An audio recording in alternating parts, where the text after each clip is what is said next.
Eleanor Carter resta figée dans le salon, le téléphone serré dans sa main, le cœur battant à tout rompre. « Maman, pourquoi papa a fait ça ?»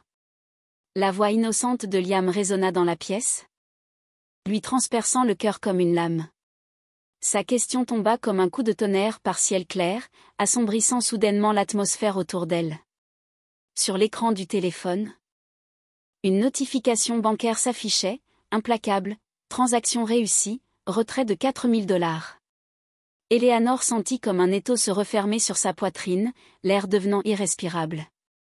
Cet argent, elle l'avait économisé avec tant de soin, chaque centime mis de côté pour un avenir meilleur pour elle et Liam après le douloureux divorce avec Daniel.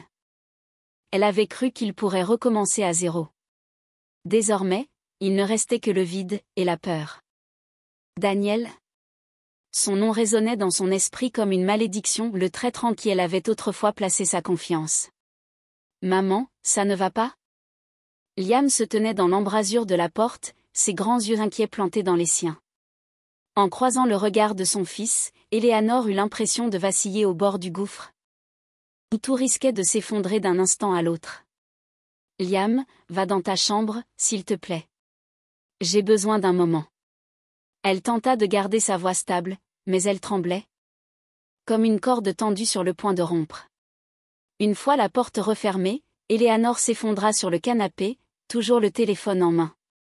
Les souvenirs l'assaillirent, les jours heureux. Les dîners joyeux remplis de rire quand Daniel racontait ses histoires. Mais tout cela n'était plus qu'un mirage. Les disputes, les paroles blessantes, puis la séparation avaient tout détruit. Elle avait espéré reconstruire. Mais à présent, Daniel venait de lui arracher ce qu'elle avait de plus précieux. « Daniel, pourquoi tu as fait ça ?» murmura-t-elle, les larmes coulant librement sur ses joues. Elle tourna les yeux vers la fenêtre. Le soleil de l'après-midi filtrait à travers les feuilles, projetant des motifs lumineux sur le sol. Mais dans son cœur, il n'y avait que ténèbres et confusion. Elle se souvint des avertissements de Martha, sa meilleure amie, qui n'avait cessé de lui dire de se méfier. « Eleanor, fais attention. Il n'est pas digne de confiance. » Mais elle n'avait pas écouté. Elle avait cru aux promesses de Daniel. « Non. Je ne peux pas le laisser s'en sortir comme ça, » murmura-t-elle, les poings serrés. Elle savait qu'elle devait agir, protéger ses droits et l'avenir de Liam. Mais comment ? Elle ne connaissait rien aux lois et ignorait par où commencer. Une vague d'impuissance l'envahit, menaçant d'emporter ses dernières forces. Soudain, son téléphone vibra. Numéro inconnu. Eleanor hésita, puis décrocha finalement. « Bonjour, ici Sophia Martinez, avocate en droit de la famille. On m'a parlé de vos soucis avec votre ex-mari. Je peux vous aider. » La voix, à la fois douce et assurée, fit naître une étincelle d'espoir en Eleanor. Peut-être que cette opportunité était celle qu'elle attendait. « Oui, j'ai besoin d'aide, » répondit-elle, sentant une force nouvelle monter en elle. Elle savait que ce combat serait long et difficile, mais pour Liam, pour leur avenir, elle devait se lever et se battre. Ses pensées étaient encore confuses, ses émotions en vrac. Mais une chose était claire, Eleanor ne pouvait plus vivre dans l'ombre. Elle devait découvrir la vérité et reprendre ce qu'on lui avait volé. Sa vie et celle de Liam en dépendaient. Et le combat ne faisait que commencer. Eleanor était assise à la table à manger, la lumière du lustre scintillant sur son visage. Mais à l'intérieur, elle se sentait lourde, comme si une ombre sombre pesait sur elle. Elle avait prévu une réunion avec Sophia cet après-midi-là, et bien qu'une vague d'anxiété l'envahisse, sa détermination la poussait en avant. « Je dois faire cela pour Liam », se dit-elle. Mais la peur planait toujours silencieusement au-dessus d'elle. Lorsque Liam fit irruption dans la pièce, le visage rayonnant, tenant un cookie fraîchement cuit à la main, Eleanor ne put s'empêcher de sourire. « Qu'est-ce que tu fais ?» demanda-t-elle, essayant de garder sa voix stable. « J'ai fait des cookies, maman. Je voulais organiser une petite fête pour toi. » dit Liam, les yeux brillants. Mais l'innocence de son fils tordit le cœur d'Eleanor. « Je ne pourrai plus être à la maison très longtemps, » pensa-t-elle, la culpabilité gonflant en elle. Puis-je t'aider à en faire d'autres demanda-t-elle, voulant savourer ce moment avant que la bataille juridique ne commence. Liam acquiesça avec enthousiasme. Et ils se mirent à cuisiner ensemble. Son rire remplissait l'air, mais dans le cœur d'Eleanor, les soucis et les pressions pesaient lourdement. Après le dîner, Eleanor décida d'appeler Martha. « Martha, j'ai besoin de parler. Pouvons-nous nous rencontrer ?» Sa voix tremblait en parlant, comme si elle s'excusait de ne pas avoir écouté son amie plus tôt. « Bien sûr, Eleanor. »« J'arrive tout de suite, » répondit Martha, et en quelques minutes, elle était à la porte. Avec ses cheveux bruns bouclés et ses yeux perçants, Martha avait toujours été l'amie fidèle sur qui Eleanor pouvait compter. « J'ai entendu parler de Daniel, » dit Martha, s'asseyant à côté d'Eleanor. « Tu ne peux pas le laisser s'en tirer comme ça. Mais tu dois aussi être prudente. Ce n'est pas quelqu'un à prendre à la légère. » Eleanor hocha la tête, sentant une vague de peur monter en elle. « Je sais. Mais je ne peux pas le laisser prendre tout ce que j'ai construit pour Liam. Je dois me battre. » Martha regarda directement dans les yeux d'Eleanor. « Es-tu sûre? Tu penses que Daniel ne ripostera pas? Il pourrait te compliquer la vie. » « Non, je ne peux pas vivre dans la peur, » répondit Eleanor, la détermination dans la voix. « Je dois tout découvrir sur ses finances, ce qu'il a fait de mon argent. » Martha soupira, mais son expression était remplie d'inquiétude. « D'accord, mais sois prudente. S'il découvre que tu enquêtes, les choses pourraient devenir laides. » Eleanor se sentait comme si elle se tenait au sommet d'une haute montagne, où tout faux pas pourrait mener au désastre. Mais elle savait qu'elle ne pouvait pas reculer. « Je ne laisserai plus Daniel contrôler ma vie, » déclara-t-elle avec résolution. Le lendemain, Eleanor rencontra Sophia dans un petit café, où l'atmosphère chaleureuse et les rires des clients la mettaient un peu plus à l'aise.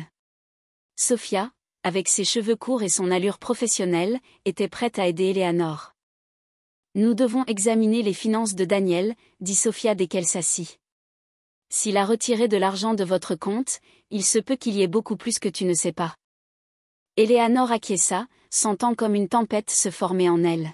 « Je ne sais pas par où commencer. Il a peut-être tout caché. D'abord, nous devons rassembler tous les documents liés à vos finances à tous les deux, » répondit Sophia. « Si tu peux fournir des informations sur son travail, ses comptes bancaires et toutes les transactions, nous pourrons retracer la piste. » Eleanor sentit l'anxiété monter à nouveau. « Je ne suis pas sûre de pouvoir faire ça. Daniel ne me laissera jamais faire. Tu dois trouver un moyen. Souviens-toi, tu n'es pas seule dans ce combat, » encouragea Sophia. « Nous traverserons cela ensemble. » Mais en quittant le café, Eleanor avait l'impression de s'engager dans une bataille sans fin. Elle devait non seulement affronter Daniel, mais aussi les émotions et les souvenirs douloureux du passé. Elle se rappelait les jours heureux, les promesses que Daniel avait faites, et maintenant tout ce qui restait était la trahison. De retour chez elle, Eleanor ouvrit son ordinateur et commença à chercher des informations sur Daniel. Elle fouilla dans de vieux documents, essayant de trouver le moindre indice qui pourrait l'aider dans la bataille juridique à venir. Elle avait l'impression de plonger dans un océan trouble, où tout pouvait être caché. Mais chaque fois qu'elle découvrait de nouvelles informations, son inquiétude grandissait. Et si Daniel découvrait que j'enquête? Comment réagira-t-il, se demandait-elle. Elle ne pouvait pas laisser Liam être témoin de nouvelles disputes ou conflits entre elle et Daniel. Eleanor se tenait devant le bureau de Sophia, le cœur rempli d'anxiété et d'anticipation. Elle avait passé la semaine précédente à rassembler des documents, à trier des transactions bancaires et à enquêter sur les investissements que Daniel avait réalisés à son insu. Elle avait l'impression de se tenir au bord d'un combat inévitable.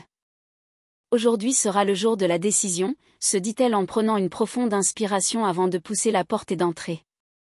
À l'intérieur, Sophia l'attendait déjà avec une grosse pile de documents sur la table. « Eleanor, nous avons des informations importantes à discuter, » dit-elle d'un ton sérieux. Eleanor s'assit, le cœur serré en voyant la tension dans les yeux de Sophia. « Que s'est-il passé » demanda Eleanor, sentant qu'une tempête était sur le point d'éclater. « Nous avons trouvé des transactions suspectes sur le compte de Daniel, commença Sophia en ouvrant le dossier et en pointant une page. De grosses sommes ont été transférées sans explication raisonnable.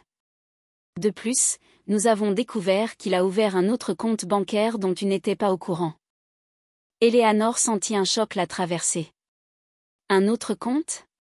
Pourquoi aurait-il fait ça? Elle n'arrivait pas à comprendre. Elle avait fait confiance à Daniel, pensant que tout allait bien entre eux. Mais désormais tout s'effondrait. Il faut le confronter, dit Sophia avec détermination. Sinon, tu ne pourras pas protéger tes intérêts, ni ceux de Liam. Eleanor acquiesça. Mais la peur montait en elle. Je ne sais pas si j'en suis capable.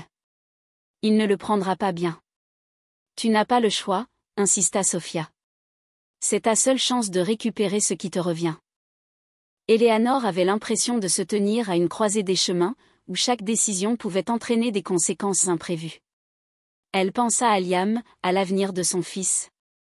Et à ce que Daniel pourrait faire s'il découvrait qu'elle enquêtait. Je dois le faire, se dit-elle, bien que son cœur reste lourd. En quittant le bureau de Sophia, Eleanor avait l'impression que tout autour d'elle devenait flou. En rentrant chez elle, son esprit était envahi par les pensées de la confrontation à venir. Que vais-je lui dire? Par où commencer? Les questions tourbillonnaient dans sa tête.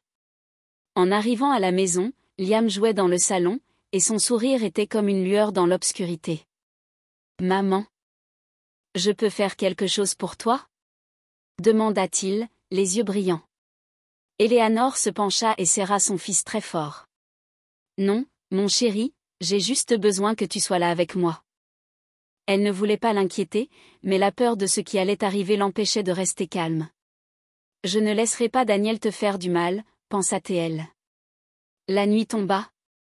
Et Eleanor était assise sur le canapé, le cœur battant. Elle savait que confronter Daniel ne serait pas facile, et elle ne pouvait pas prévoir sa réaction. Et s'il s'énervait? Et s'il me menaçait?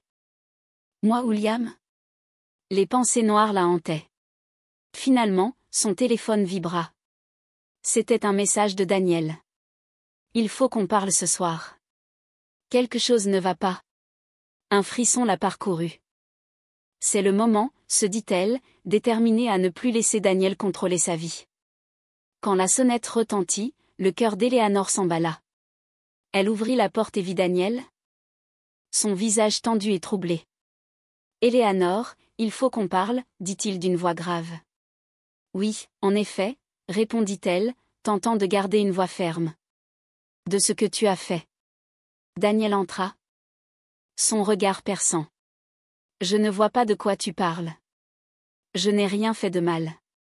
Une colère brûlante monta en Eleanor. Mal? Tu as retiré de l'argent de mon compte? Tu as ouvert un autre compte sans que je le sache. Tu m'as trahi, Daniel. Elle ne pouvait plus se retenir, sa voix résonnait. Daniel fronça les sourcils, son expression se fit colérique. Tu ne comprends rien. J'ai fait ça pour mes raisons. Tu ne peux pas simplement m'accuser. M'accuser? Tu as détruit tout ce que j'ai construit, cria Eleanor, débordant d'émotion. Je t'ai fait confiance, et il ne reste que la trahison. Tu ne sais rien de moi, hurla Daniel, les yeux enflammés. Tu n'as aucune idée de ce que j'ai dû endurer. Eleanor se sentait engloutie par une vague. Je me fiche de ce que tu as enduré. Je veux juste protéger mon fils. Cria-t-elle, chaque mot transperçant l'esprit de Daniel. Ton fils? Tu crois que je vais te laisser faire du mal à Liam? Dit Daniel d'un ton menaçant. Elle sentait le sol se dérober sous ses pieds. Je ne te laisserai pas lui faire du mal, dit-elle. La voix ferme.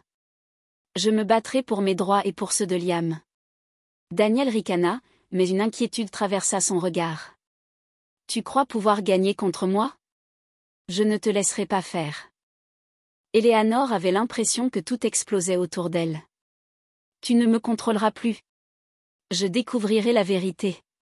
Cria-t-elle, remplie de détermination. Daniel recula, surpris. Tu ne peux pas faire ça. Je ne te laisserai pas réussir. Éléanore se tenait au bord d'une décision irréversible. Je n'abandonnerai pas. Je découvrirai la vérité, quoi qu'il arrive. Elle se le jura, le cœur rempli de résolution. Tout semblait flou autour d'elle, mais une chose était sûre, la bataille ne faisait que commencer. Et Éléanore n'abandonnerait pas tant qu'elle n'aurait pas repris ce qui lui appartenait. Elle était prête à tout affronter, non seulement pour elle-même, mais surtout pour Liam. Éléanore se sentait comme si elle se tenait sur une montagne précaire, où chaque mot qu'elle prononçait pouvait tout faire s'effondrer. Le regard de Daniel était comme une tempête, rempli de colère et d'inquiétude. Elle savait que ce n'était pas une conversation ordinaire, c'était une bataille qui déterminerait leur destin et celui de Liam. « Tu ne peux pas faire ça, » dit Daniel, sa voix s'abaissant, comme s'il essayait de maintenir une certaine calme. « Tu ne comprends pas contre quoi tu t'attaques. » Éléanore ressentit un frisson parcourir son échine. « Je comprends plus que tu ne le penses. J'ai vécu trop longtemps dans ton ombre. Je ne peux plus te laisser continuer à contrôler nos vies. » Elle accentua chaque mot, sentant que chaque syllabe était une flèche dirigée droit vers le cœur de Daniel. « Mais si tu vas trop loin, tu perdras tout, » avertit Daniel. Son regard se posant sur les photos encadrées accrochées au mur, où reposaient autrefois leurs souvenirs heureux. « Tu feras du mal à Liam. Es-tu vraiment sûr de vouloir faire ça ?» Sa question la frappa comme un coup dans le ventre.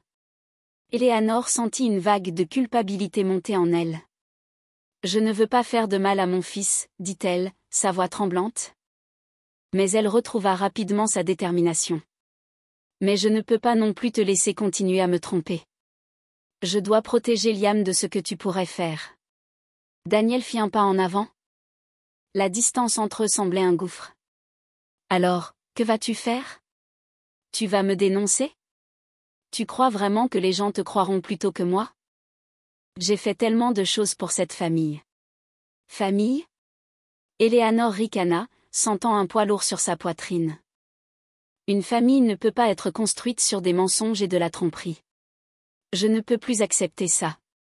La voix de Daniel devint plus dure. Tu le regretteras. Tu ne sais pas à qui tu t'attaques.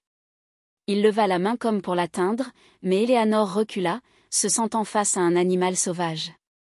Ne me touche pas, cria-t-elle. Un mélange de peur et de colère se mêlant en elle.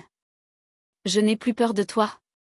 Ils se faisaient face, l'air lourd de tension, chacun fixant l'autre dans les yeux.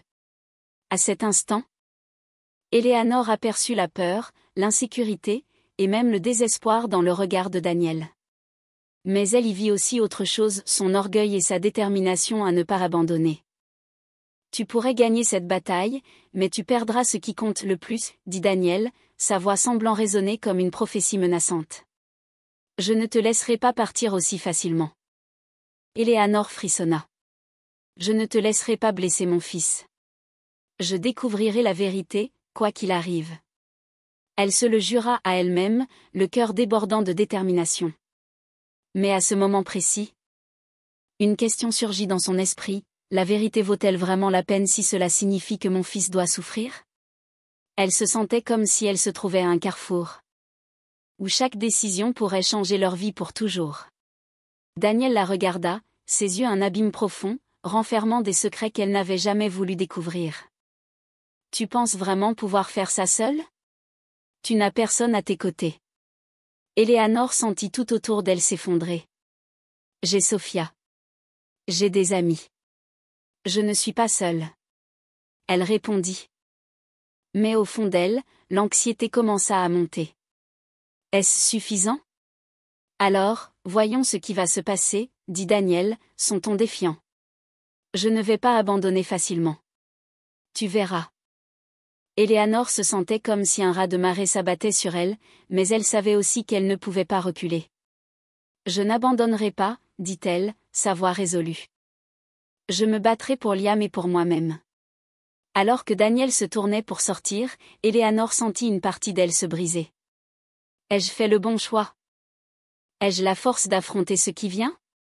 Se demanda-t-elle, le cœur plein d'inquiétude et d'anticipation. La porte se ferma, et dans le silence, Éléanore resta là. consciente qu'elle venait de plonger dans une guerre inévitable. Elle savait que la route à venir serait semée d'embûches, mais une chose était certaine, elle ne renoncerait pas. Elle découvrirait la vérité, non seulement pour elle-même, mais pour Liam. Et dans son esprit, une question persistait, la hantant comme une ombre, la vérité peut-elle les sauver? Ou n'apportera-t-elle que plus de douleur? Eleanor se tenait près de la fenêtre, la lumière du soleil filtrant à travers les arbres dehors, projetant des motifs dansants de lumière et d'ombre sur le sol. Elle regardait à l'extérieur, observant la vie continuer, les voitures qui passaient, les enfants riant dans le parc voisin. Son esprit était encore en tourmente après l'affrontement avec Daniel. Pourtant, maintenant, alors qu'elle regardait le monde extérieur, un sentiment de paix commença à l'envahir. Elle réfléchit à tout ce qui s'était passé, les mots enragés échangés et la vérité qui avait été dévoilée. Elle réalisa que sa bataille avec Daniel ne concernait pas seulement la protection d'elle-même et de Liam, c'était aussi un voyage de découverte de soi. Elle avait autrefois cru que l'amour pouvait tout conquérir, mais maintenant, elle comprenait que l'amour véritable englobe le pardon et la capacité d'accepter les erreurs. Eleanor se rappela le moment où elle avait affronté Daniel, quand tout semblait s'effondrer. Elle avait ressenti de la peur, mais aussi une force qu'elle n'avait jamais connue auparavant. Elle avait décidé de ne plus laisser la peur contrôler sa vie. Je peux le faire, se dit-elle, et à cet instant, elle eut l'impression de s'être libérée des ombres de son passé. Mais maintenant, avec tout qui semblait se calmer, elle devait affronter une décision plus grande. Pouvait-elle pardonner à Daniel? Elle savait que ce n'était pas simple. Non seulement à cause de ce qu'il avait fait, mais aussi à cause de ce qu'elle ressentait. L'amour ne peut pas seulement exister dans de beaux souvenirs, il doit aussi endurer la douleur, la souffrance et la trahison. Eleanor décida qu'elle ne laisserait pas les émotions négatives dicter sa vie. Elle ne pouvait pas changer le passé, mais elle pouvait façonner l'avenir. Elle voulait que Liam grandisse dans un environnement rempli d'amour et de pardon, et non dans un environnement empli de haine et de rancœur. Elle devait donner l'exemple à son fils, lui montrant que le pardon ne signifie pas oublier, mais plutôt accepter et avancer. Elle s'assit à la table et écrivit une lettre à Daniel. Les mots coulaient de son cœur. Chaque ligne remplie de douleur mais aussi d'espoir. Elle écrivit sur ses sentiments, sa tristesse et sa déception, mais aussi sur l'amour qu'elle éprouvait encore pour lui. Même s'il avait été blessé. Je ne peux pas oublier ce qui s'est passé, écrivit-elle, mais je ne veux pas vivre dans la misère. Je veux que nous trouvions un moyen d'avancer, pour Liam. Pour nous. Lorsque la lettre fut terminée, Eleanor ressentit un sentiment de soulagement. Elle ne savait pas comment Daniel réagirait, mais au moins, elle avait exprimé ses véritables sentiments. Elle plaça la lettre dans une enveloppe, décidant de la lui envoyer le lendemain. Dans les jours qui suivirent, Eleanor se concentra sur elle-même et sur Liam. Elle l'emmena au parc, participa à des activités avec des amis et chercha des moyens de reconstruire sa vie. Bien que ce ne fût pas facile, elle ressentit un sentiment de croissance en elle-même. Elle apprit à s'aimer. Et cela l'aida à voir les choses sous un autre angle. Un après-midi, en jouant avec Liam, elle réalisa que l'amour ne vient pas seulement du fait de s'accrocher à de beaux souvenirs. Il vient aussi de la capacité d'accepter les imperfections. Elle regarda son fils, voyant le sourire éclatant sur son petit visage. « Je ferai tout pour toi », lui murmura-t-elle. Le cœur rempli de détermination. Enfin, un matin, Daniel l'appela. Sa voix sonnait différente, dénuée de la colère ou du défi qui caractérisait leur précédente conversation. « Eleanor. Commença-t-il, j'ai lu ta lettre. Je suis vraiment désolé. J'avais tort. Je ne sais pas comment réparer tout ça, mais je veux repartir à zéro. » Eleanor sentit une vague d'émotion monter en elle. « Je ne sais pas comment tout ça va se terminer, » répondit-elle, « mais je veux essayer. Pas pour nous, mais pour Liam. » La conversation se poursuivit, chacun partageant ses émotions, ses tristesses et ses espoirs. Ils ne pouvaient pas revenir en arrière, mais ils pouvaient apprendre à avancer ensemble. Eleanor réalisa que le pardon n'était pas seulement un acte, mais un processus. Et à travers ce processus, elle avait grandi, plus forte qu'avant. Lorsque l'appel se termina, Éléanore sentit qu'un poids avait été levé. Elle ne se sentait plus liée par le passé, mais plutôt portée par un nouvel espoir pour l'avenir. Elle savait que la route à venir ne serait pas facile. Mais au moins elle était prête à l'affronter. Dans ce moment de calme, avec la lumière du soleil qui pénétrait dans la pièce, Éléanore ressentit une chose. L'amour et le pardon sont les plus précieux des cadeaux que nous puissions nous offrir. Elle avait appris que, malgré les défis que la vie présente, tant qu'il y a de l'amour et de la patience, tout peut être surmonté. Enfin, elle regarda par la fenêtre, où les enfants jouaient toujours, et se demanda, pouvons-nous construire un avenir plus lumineux? Un avenir où l'amour et le pardon guideront nos pas? Elle savait que la réponse se trouverait dans les décisions que Daniel et elle prendraient dans les jours à venir. Mais une chose était certaine, Éléanore était prête pour de nouveaux défis, et elle n'avait plus peur de s'avancer dans la vie avec un cœur ouvert.